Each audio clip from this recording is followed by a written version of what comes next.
इतिहास की सबसे बड़ी हथियार डील हुई कंप्लीट। क्या पूरी दुनिया को उड़ाने की हो रही है तैयारी? अब तो यहाँ पूरी दुनिया के सबसे घातक हथियार की हो रही है एंट्री, जिसको अमेरिका रूस के भी हथियार नहीं रोक पाएंगे। इस तरह की डिफेंस तैयारी को देखकर कई देशों का सिर झुक गया शर्म से। दोस्तों, कई देश भारत को निशाना बनाते हुए कहने लगे कि 36 राफेल फाइटर जेट खरीदकर भारत अपने आप को शहंशाह मान रहा है। एक ना एक दिन इस भारत का घमंड जरूर चकनाचूर होगा। भारत खुद को ऐसे मानकर चल रहा है जैसे कि यह पूरी दुनिया को सिर्फ 36 राफेल से हरा देगा। वैसे एक तरफ से देखा जाए तो भारत ने दुनिया भर के देशों को बहुत बड़ा चैलेंज दिया है कि तुम चाहे कितने भी फाइटर जेट ले आओ, हम हमारे 36 राफेल लड़ाकू विमान से ही आपके विमान की बैंड बजा देंगे। दोस्तों, अब तो हर देश ने भारत को सुनाना शुरू कर दिया है, लेकिन भारत को इन सभी देशों की बातों को इग्नोर करना पड़ रहा है।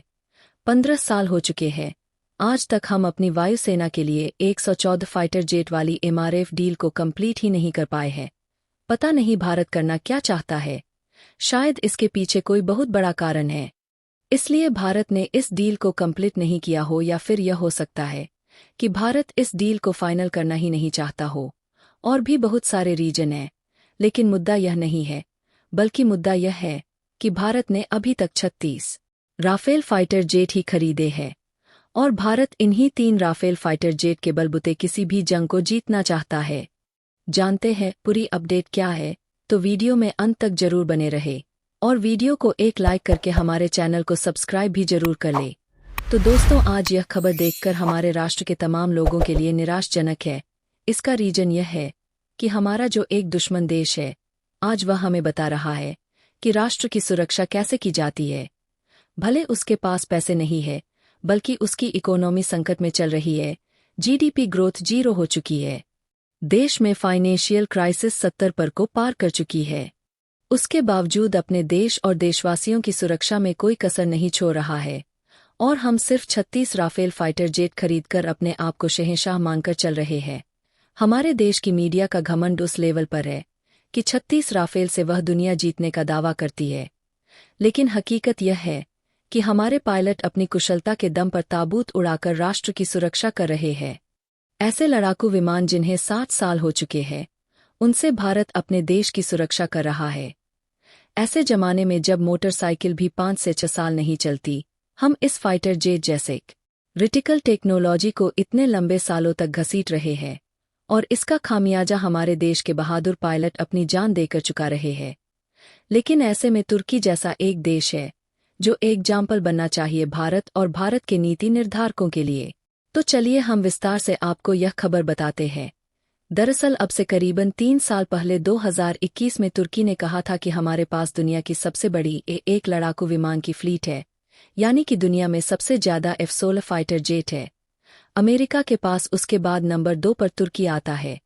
सैकड़ों लड़ाकू विमान उनके पास है, लेकिन वह धीरे धीरे बहुत ही ज्यादा पुराने पड़ते जा रहे हैं। ऐसे में या तो उन्हें अपग्रेड करना होगा या सेना से रिटायर करना पड़ेगा। ऐसे में तुर्की ने एक $23 बिलियन का प्लान लॉन्च किया, और इन $23 बिलियन को खर्च करके तुर्की अमेरिका से F-16 की लेटेस्ट अपग्रेड किट खरीदना चाहता था, जिसके बाद जो F-16 है, यह करीबन 4.5 जनरेशन के फाइटर जेट बन जाते, यानी कि आज की सारी टेक्नोलॉजी इसमें रिप्लेस कर दी जाती, जिससे कि यह आधुनिक फाइटर जेट बन जाते और आने वाले 30 सालों तक आराम से सर्विस देते तुर्की की वायुसेना में। लेकिन आप जानते ही हैं कि रूस और तुर्की के बीच संबंधों को देखते हुए अमेरिका कोई भी हथियार इस समय तुर्की को देने को तैयार नहीं था। जो F-16 की अपग्रेड की डील थी, यह कैंसिल हो गई, हालांकि तुर्की को कोई जल्दी नहीं थी। दोस्तों, आप हमें बताइए, इस स्थिति में भारत होता तो क्या करता? कमेंट में जरूर बताइएगा।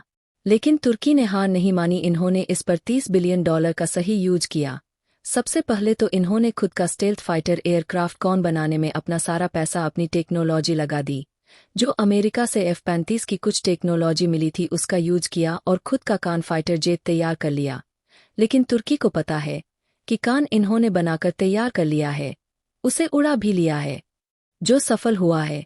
लेकिन अभी भी कम से कम 5 से 6 साल और लगेंगे इसे जमीन पर उतरने में, इसका मास प्रोडक्शन करके एयरफोर्स में शामिल करने में। लेकिन तुर्की को पता है कि 6-7 सालों तक वह अपनी सुरक्षा में चूक होने नहीं दे सकता किसी भी सूरत में। क्योंकि उसका नेबरहुड बहुत खतरनाक है। एक तरफ सीरिया है, जहां 24 घंटे 12 महीने युद्ध चलता ही रहता है। इसके अलावा इजराइल हमास का युद्ध जारी है। ग्रीस उसका दुश्मन जो ताकतवर हो रहा है, भारत और फ्रांस की मदद से।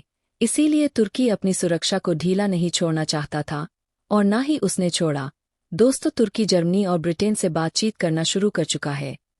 यूरोफाइटर टाइफून फाइटर जेट को लेकर इनकी प्लानिंग है कि अपनी सेना में कम से कम 3 से 4 स्क्वाड्रन यानी करीबन 60 से 70 यूरोफाइटर टाइफून शामिल करिए, और इसकी हेल्प से यह पुराने जो F-16 है उन्हें रिटायर कर देंगे।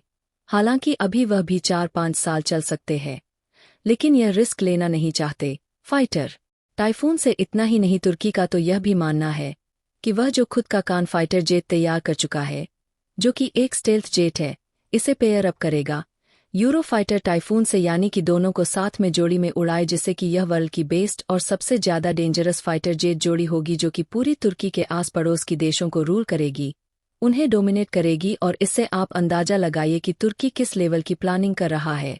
वह सिर्फ अपने दुश्मनों को ही नहीं बल्कि अपने आस पड़ोस के देशों को डोमिनेट करने की प्लानिंग रखता है, क्योंकि उसे पता है अपने पड़ोसी देशों को जितना दबाकर रखोगे अपनी सुरक्षा उतनी ही ज्यादा सॉलिड होगी। लेकिन दूसरी तरफ भारत है, जिसकी इकोनॉमी वर्ल्ड में सबसे तेजी से बढ़ने वाली है और आने वाले 1.5 साल में दुनिया की तीसरी सबसे बड़ी इकोनॉमी बन जाएगा।